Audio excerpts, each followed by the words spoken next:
Good morning my dear students. तो एक बार आपने देखा होगा कि अभी एमसीसी का जो अपडेट आया है उसमें यही अपडेट था कि काउंसलिंग में अभी कम से कम 1 महीने का डिले हो सकता है, क्योंकि मामला सुप्रीम कोर्ट में चल रहा है। तो एग्जामिनेशन तो काफ़ी दिन हो गया और काफ़ी डिले काउंसलिंग हो रहा है। इस बीच में कुछ स्टेट की मेरिट लिस्ट भी आई है, जिसमें लेकर बच्चों को बहुत असमंजस चल रहा है कि सर मेरा एडमिशन मुझे किस हिसाब से लेना चाहिए। मुझे ऑल इंडिया काउंसलिंग में पार्टिसिपेट करना ज़रूरी है। मैं अपने स्टेट के थ्रू नहीं जाना चाहता हूँ। किसी स्टेट में बॉन्ड सिस्टम है तो किसी स्टेट के थ्रू उसको लग रहा है मुझे अच्छा कॉलेज ना मिलके मुझे ऑल इंडिया से अच्छा कॉलेज मिलेगा।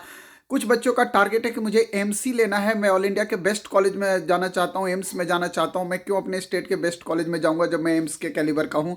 तो ऐसे कंडीशन में बच्चा बहुत असमंजस में है। मैं आपको एक जानकारी दे दूं ऐसे कि अगर स्टेट काउंसलिंग पहले डिक्लेयर कर देती है अपनी लिस्ट और पहले अगर आपको रिपोर्ट करना पड़ता है तो निश्चित तौर पे ऑल इंडिया काउंसलिंग में भी आपको पार्टिसिपेट होने का इस साल मौका मिल सकता है, क्योंकि मामला सुप्रीम कोर्ट में है और कोर्ट के वजह से डिले हुआ है, न कि आपके वजह से डिले हुआ है।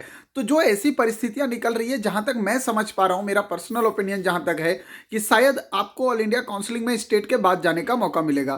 पहले क्या होता था, ऑल इंडिया काउंसलिंग होती थी देन स्टेट काउंसलिंग। इस बार स्थिति बिल्कुल पलट गई है। ऐसा फर्स्ट टाइम हिस्ट्री में हो रहा है कि पहले स्टेट काउंसलिंग और देन ऑल इंडिया। तो पहले ऑल इंडिया के बाद आप स्टेट में जाते थे।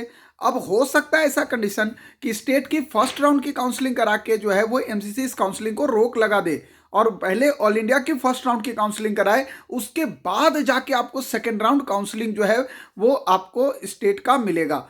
मतलब आप समझ लीजिए कि अगर स्टेट काउंसलिंग पहले कराती है तो केवल और केवल फर्स्ट राउंड की ही काउंसलिंग कराएगी। सेकेंड राउंड की काउंसलिंग मुझे नहीं लगता है कि अभी कराएगी, क्योंकि एक बार बच्चों को ऑल इंडिया काउंसलिंग में जाने का मौका जरूर मिलेगा और अदरवाइज फिर से कुछ गड़बड़ हो सकता है और फिर से वो बच्चे केस कर सकते हैं, मामला ऐसे लटका हुआ रहेगा। तो मेरे हिसाब से सिस्टम में काफ़ी कमियां और सिस्टम की कमियों की वजह से आप बच्चों को खमियाजा भुगतना पड़ रहा है। क्योंकि बहुत सारे बच्चे जो डिसीजन नहीं ले पा रहे हैं, बहुत सारे बच्चे ये नहीं समझ पा रहे हैं कि मैं ड्रॉप करूं या मैं मुझे कॉलेज मिल जाएगा, मैं बिल्कुल बॉर्डर लाइन पे हूं। तो बॉर्डर लाइन का तो बच्चा कुछ ज़्यादा ही कंफ्यूज है।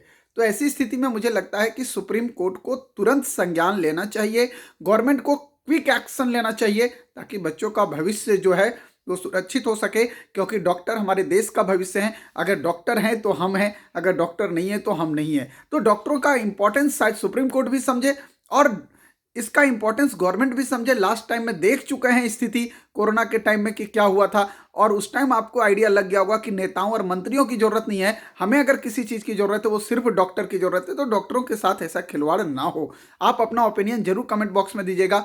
आप क्या चाह रहे हैं, आपको क्या लग रहा है कि ये रजिस्ट्रेशन कितने दिन में स्टार्ट होना चाहिए और कब तक काउंसलिंग आपके हिसाब से कंप्लीट हो जाना चाहिए, क्योंकि सेशन आपका है, पढ़ना आपको है, डॉक्टर आपको बनना है। Thank you.